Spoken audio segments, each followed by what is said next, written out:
Bank Dunia atau World Bank masih mengkategorikan mayoritas masyarakat Indonesia sebagai penduduk miskin, dengan porsi sebesar 60,3% dari jumlah penduduk pada 2024 sebesar 285,1 juta jiwa.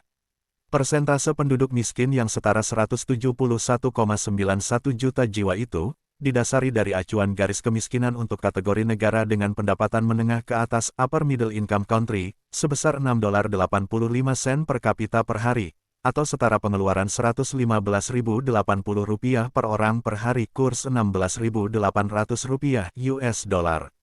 Meski masih menjadi mayoritas, perkiraan persentase penduduk miskin untuk 2024 itu turun dibanding 2023 yang sebesar 61,8%.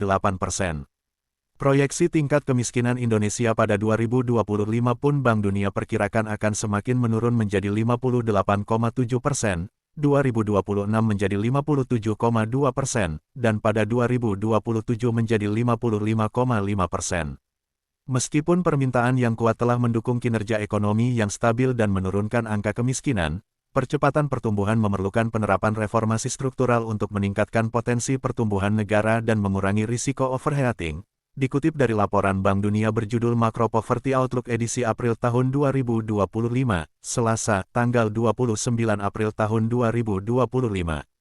Bank Dunia juga memberikan ukuran tingkat kemiskinan Indonesia bila mendasari acuan garis kemiskinan dalam bentuk Purchasing Power Parity (PPP) kategori International Poverty Rate yang sebesar $2.15 per kapita per hari, dan Lower Middle Income Poverty Rate $3.65 per kapita per hari.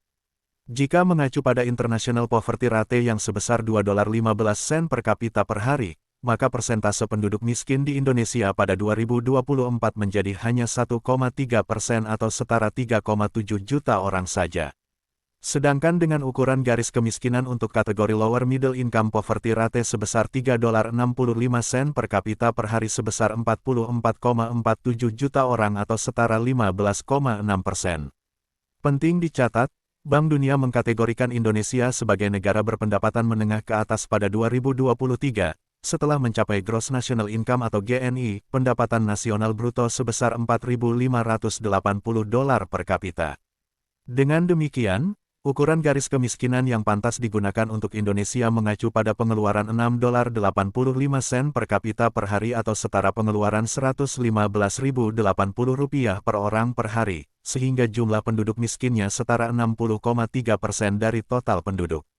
Dibanding negara tetangga, jumlah kemiskinan di Indonesia pada 2024 itu peringkat kedua setelah Laos yang sebesar 68,5%.